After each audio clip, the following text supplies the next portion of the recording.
ایک صحابی تھے حضرت جناب سیدنا خفاف بن ایمان غفاری رضی اللہ تعالیٰ، انہوں نے بڑا کردار ادا کیا تھا میدان احد میں، انہوں نے اور ان کے صاحبزادے نے۔ تو ان کی بیٹی ایک دن حضرت عمر کے پاس آئی۔ اب وہ بیٹی بیاہ کے جا چکی تھی، اس کی شادی ہو گئی تھی۔ حضرت خفاف بن ایمان رضی اللہ تعالیٰ عنہ کی صاحبزادی اپنے سسرال چلی گئی تھی، وہاں اس کا خامد انتقال کر گیا۔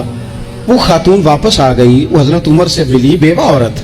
اس بیوہ خاتون نے آ کے، یہاں تو میرے بھائی وہ فوجی بیچارے جن کی بیویاں، جن کو ایک تقریب میں تو خوب ایوارڈ دینے کے لیے بلایا جاتا ہے، میں نے یتیمی کا وقت گزارا ہے، مجھے پتا ہے کہ 2-4 مہینے لوگ آ کے کہتے ہیں کوئی حکم ہوا تو 10 آ جائے، پھر جب 1 سال گزر جاتا ہے تو پھر لوگ کہتے ہیں 4 بھرا نے کام کیوں نہیں کرتے؟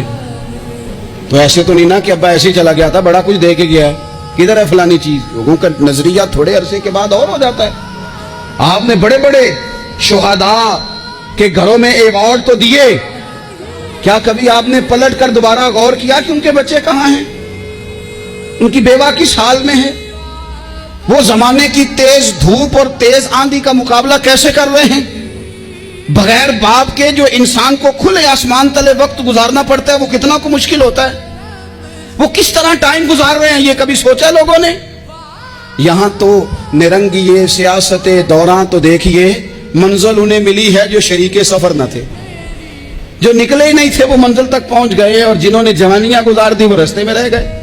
حضرت خفاف بن ایمان کی صاحبزادی بیوہ ہو کے آ گئی، بچے ساتھ تھے، سرے راہ جناب عمر سے ملی اور مل کے کہنے لگی حضور میں اس صحابی کی بیٹی ہوں جنہوں نے احد والے دن اپنے بیٹے کے ساتھ مل کے محاصرہ کیا تھا، بچے میرے یتیم ہو گئے ہیں، میں بیوہ ہوں۔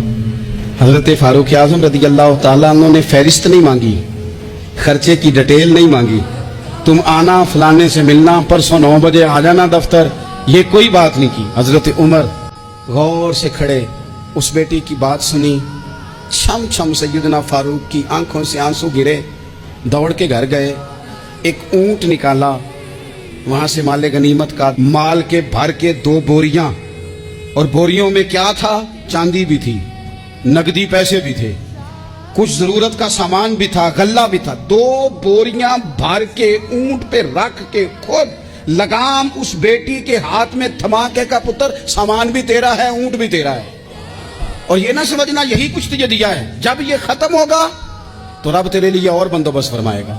کیا مانا؟ کہ ڈیوٹیاں لگا دی گئی ہیں، ہمیں پتہ ہے یہ سامان کب تک ختم ہو جائے گا، پیسے کب تک ختم ہو جائیں گے، تیرے لیے میں نے نئے حکم بھی جاری کر دیے ہیں۔ ایک شخص نے کہا حضور ایک بیوہ کو آپ نے کچھ زیادہ ہی نہیں دے دیا؟ یہاں لوگ سیاسی تقسیم نہیں کرتے، تھوڑا کام والے کو دے دو، تھوڑا چوکیدار کو دے دو، تھوڑا گلی محلے میں دے دو، تھوڑا رشتہ داروں میں دے دو، سب ہمارے احسان کے نیچے رہیں گے۔ کہا ایک ہی خاتون کو آپ نے اتنا نہیں دے دیا؟ تو حضرت عمر ناراض ہو گئے، فرمانے لگے تجھے تیری مار ہوئے، میری نظروں میں آج بھی وہ جلوہ موجود ہے جب اس کا باپ اور بھائی میدان احد میں کافروں کے خلاف لڑائی کر رہے تھے، آج تک میری نظر میں موجود ہے، تو کہتا ہے میں نے زیادہ دے دیا۔